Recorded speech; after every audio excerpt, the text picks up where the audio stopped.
కదా నీ కథ ముగింపులేనిదై సదా సాగదా ఇదే కదా నీ కథ ముగింపులేనిదై సదా సాగదా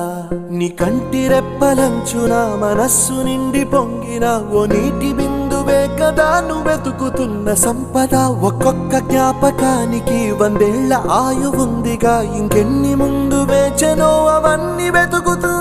పదా మనుష్యులందు నీ కథ మహర్షిలాగా సాగదా మనుష్యులందు నీ కథ మహర్షిలాగా సాగదా